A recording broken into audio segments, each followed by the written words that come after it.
but happiness. Perhaps his goal had not been to understand, but to let go. No longer would anyone tell him where to go, what to do, or how to feel. Whatever life he lives, it will be his.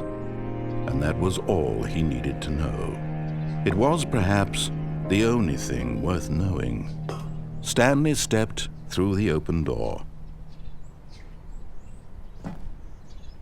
Stanley felt the cool breeze upon his skin, the feeling of liberation, the immense possibility of the new path before him. This was exactly the way, right now, that things were meant to happen. And Stanley was happy.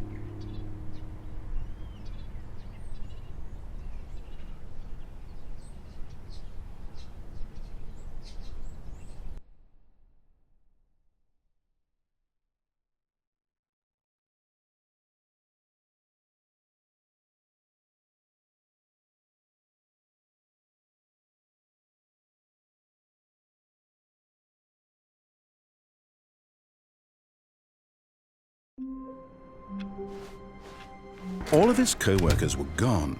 What could it mean? Stanley decided to go to the meeting room. Stanley picked up the bucket and smiled.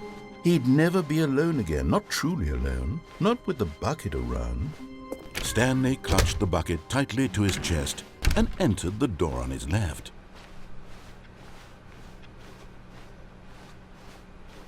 Still no one was here. Stanley needed the bucket's warmth and comfort now more than ever. Perhaps his boss's office was where he'd... Coming to a staircase, Stanley and the bucket walked upstairs to the boss's office.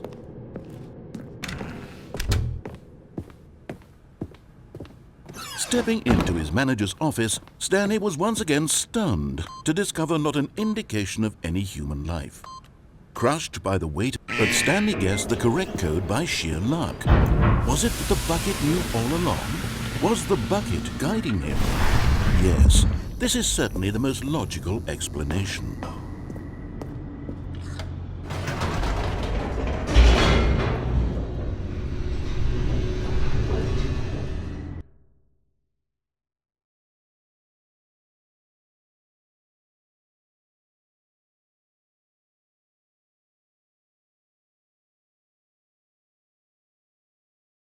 The elevator raced downward, plummeting towards an unknown fate. It would be all Stanley could do to keep himself together, if not for the bucket. Soothing him, comforting him, reassuring that in this darkest moment of uncertainty, he would be all right. The bucket is here for you, Stanley. Everything will be fine. Stanley and the bucket walked straight ahead through the large door that read, Mind Control Facility.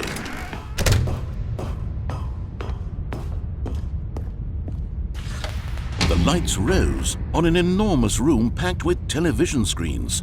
What horrible secret did this place hold? Stanley and the bucket both wondered to themselves.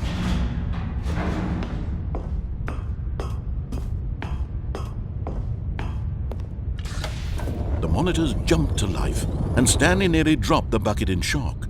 Everyone in the office was being videotaped, monitored like guinea pigs. The bucket had never seen anything like this, and it very nearly burst into tears as Stanley cradled it gently, reassuring it that everything would be fine. Was the bucket under the mind control facility's influence as well? Had the bucket been told to do things it didn't wish to do? What kinds of things does a bucket want to do or not want to do in the first place? These questions raced furiously in Stanley's feeble mind. No! He screamed into the bucket. He couldn't accept it. His own life in someone else's control, never! He squeezed the bucket tighter, his one friend in the entire world. At this point, he could trust no one except for the bucket. But here was the proof. The heart of the operation. Controls labeled with emotions, happy or sad or content. Walking, eating, working, all of it monitored and commanded from this very place. And as the cold reality of his past began to sink in, Stanley decided that this machinery would never again exert its terrible power over another human life.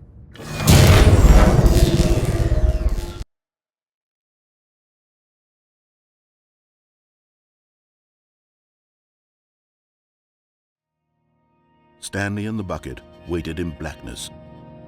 Was it over? Yes, they had done it. Stanley and the bucket had defeated their greatest and darkest enemy, freed themselves from the tyrannical grip of the evil mind control machine. Freedom was now mere moments away. Excitedly, the two of them began to discuss the kind of life they wanted to live once they stepped through this massive door. The bucket wanted to learn to roller skate. Stanley wanted to sneeze in every country on Earth. Both of them wanted to begin watching a movie, any movie, but then stop it halfway through and begin watching it in reverse from the end. True, it was a simple life they envisioned, but it was one they'd lived together, with one another to lean on, to trust, to support, and What? Wait. What was happening? Why had the door stopped? Was Stanley and the bucket not about to be freed? An unbearable silence filled the room, lingering in uncertainty, until finally the truth hit Stanley square in the face. This building did not want the bucket to leave. Even the facility itself recognized the incredible calming presence of the bucket, needed the soothing warmth of the bucket, would go to any lengths not to part with the bucket. No. Stanley can't leave this place, not while he has such a precious bucket in his arms, not while this building has anything to say about it. Stanley realized he would never again leave this very room, but at least he has the bucket. To be trapped eternally in darkness isn't really so bad, Stanley thought to himself. As long as I have my bucket with me, right? I'll be okay, won't I? Stanley gulped. Very soon now, he was about to find out.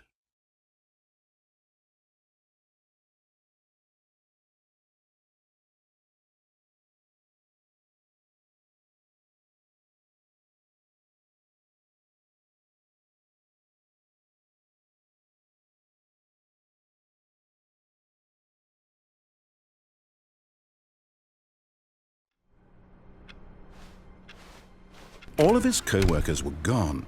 What could it mean? Stanley decided to go to the meeting room. Perhaps he had simply missed a memo.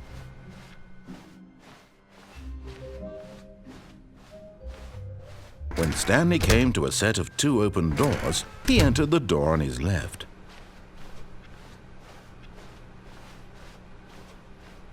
Yet there was not a single person here either. Feeling a wave of disbelief, Stanley decided to go up to his boss's office. Coming to a staircase, Stanley walked upstairs to his boss's office.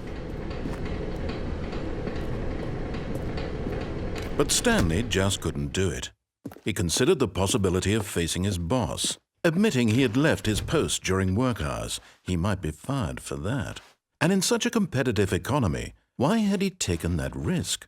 All because he believed everyone had vanished? His boss would think he was crazy. And then something occurred to Stanley. Maybe, he thought to himself, maybe I am crazy.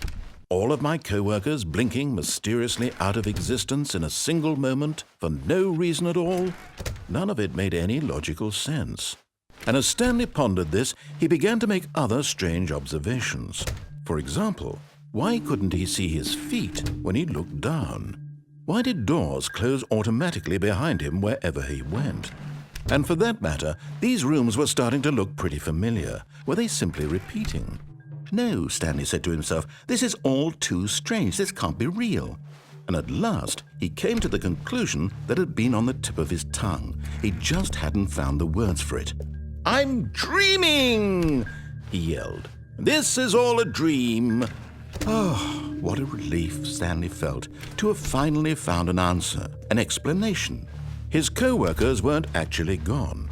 He wasn't going to lose his job. He wasn't crazy after all.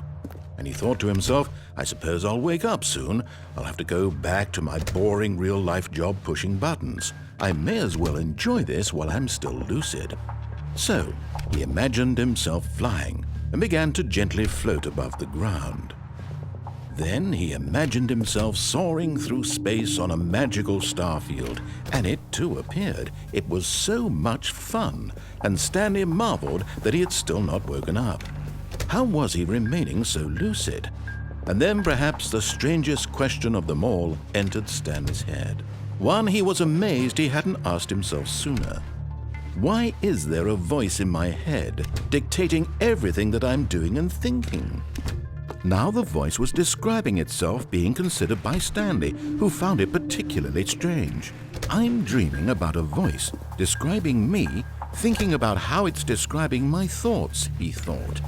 And while he thought it all very odd and wondered if this voice spoke to all people in their dreams, the truth was that, of course, this was not a dream. How could it be? Was Stanley simply deceiving himself, believing that if he's asleep, he doesn't have to take responsibility for himself? Stanley is as awake right now as he's ever been in his life. Now, hearing the voice speak these words was quite a shock to Stanley. After all, he knew for certain, beyond a doubt, that this was in fact a dream. Did the voice not see him float and make the magical stars just a moment ago? How else would the voice explain all that? This voice was a part of himself too. Surely, if he could just... He would prove it. He would prove that he was in control, that this was a dream. So he closed his eyes gently, and he invited himself to wake up. He felt the cool weight of the blanket on his skin, the press of the mattress on his back, the fresh air of a world outside this one. Let me wake up, he thought to himself. I'm through with this dream. I wish it to be over. Let me go back to my job. Let me continue pushing the buttons. Please, it's all I want. I want my apartment and my wife and my job.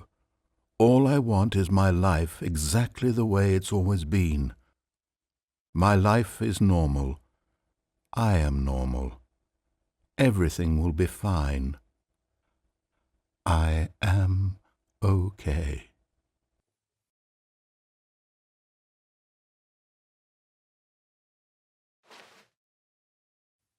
Stanley began screaming. Please, someone, wake me up. My name is Stanley. I have a boss. I have an office. I am real. Please, just someone tell me I am real. I must be real. I must be. Can anyone hear my voice? Who am I? Who am I? And everything went black.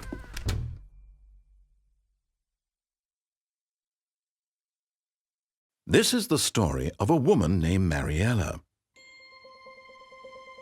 Mariella woke up on a day like any other. She arose, got dressed, gathered her belongings, and walked to her place of work.